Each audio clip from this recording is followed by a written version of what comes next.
Hello and welcome to Cal Legally Fit, a resource for health and wellness for California attorneys. I want to start off today's program by giving a shout out to the Washoe County Bar.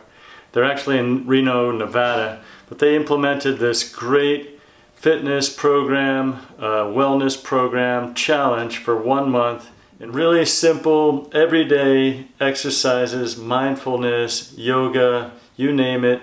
They basically are trying to help you implement fitness into your lives to live healthier, better lives. Today I'd like to introduce to you my Fit at 50 challenge. I'm turning 50 this year, and I hope you'll join me on my fitness journey.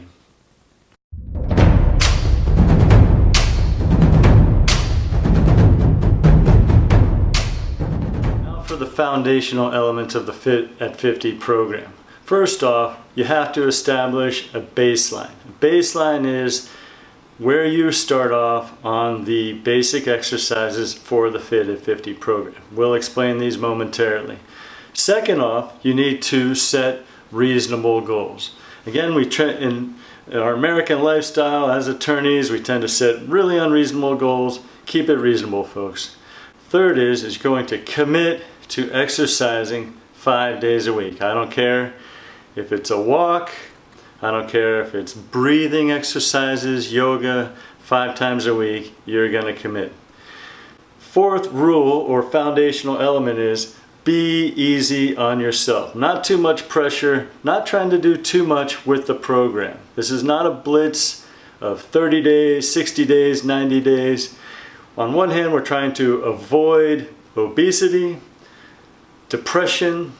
On the other hand, we're trying to also avoid orthorexia, which is basically where somebody is so crazy about fitness they become unhealthy with their habits. We can talk about that more later. This is a 6-month program. After 6 months, you're going to retake your baseline test, and hopefully the goal is to put fitness into your normal life. The first step to the Fit at 50 program is establishing your baseline. So what you need to do is take your current weight, which could be also be your body fat percentage. What I recommend is getting a scale that measures your body fat. Something on the market today that you get from Amazon.com may not be completely accurate, but what it will do is give you an idea of where you're starting from and where you're getting to. Second off, you're going to take your baseline test. The baseline test takes about 20 minutes without the run. The run takes longer. All exercises that we talk about are going to be done for max time. And if you're going to do it strictly, you take a 2-minute break between each exercise. The first one is max push-ups. How many push-ups can you do? Second off is what's called a boat hold. And that's an abdominal exercise we'll show to you later. Third is pull-ups. Fourth, dips. Fifth, air squats or jump squats. And lastly, a run or a walk. Every one of these exercises, in fact, the first way I'm going to show you how to do these is on the beginner level. For example, push-ups, you can do knee push-ups. Pull-ups, you can do what are called Australian pull-ups. Dips, you can do it basically on any park bench that you ever see around, even on your office chair. Now for some mantras that you can fit into your exercise program. These are important because I want you to try to keep your frame of mind in a proper place. Again, the goal is to fit fitness into your normal everyday life. First off, I want you to listen to your body. Understand when you're pushing your limits. Second off, very similarly, learn to back off. The idea here is that we're naturally competitive people, but if you back off, you're more likely to live another day, which is the third one, live another day. For example, you can check out my fitness test or my baseline test that I took, and during my 5-mile run, I made it about 2 miles and had to walk there after and tried to fit it in, but it was a pretty painful experience. I probably should have just backed off and lived another day that day. Thirdly and probably the most important is to avoid injury. I don't know how many of my friends and colleagues I talk to who are my age, 50, and they're dealing with serious injuries. They get into a program, they go too hard, and they're injured.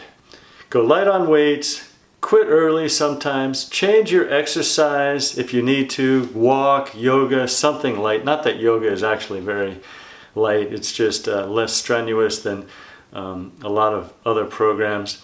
Work on mobility maybe, or do other things to kind of rehab your body.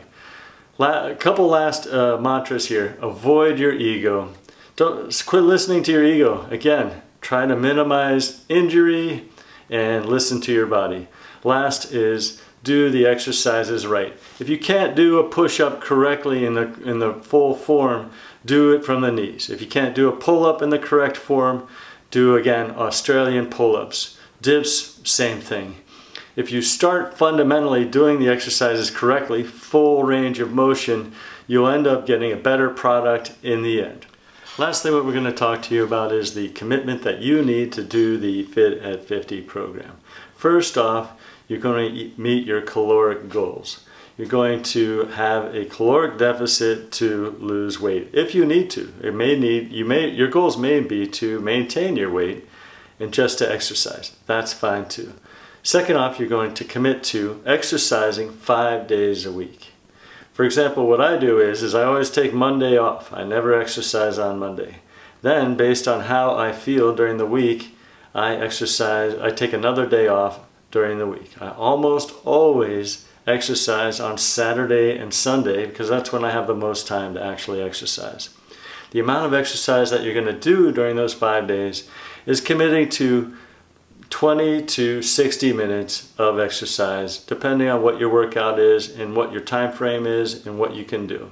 Last but not least, you're going to commit to 6 months at this program. You're going to set your baseline, and then you're going to retake the Fit at 50 challenge at the end on your own time and see how you do. The idea is you are going to implement fitness into your everyday life. You can do it.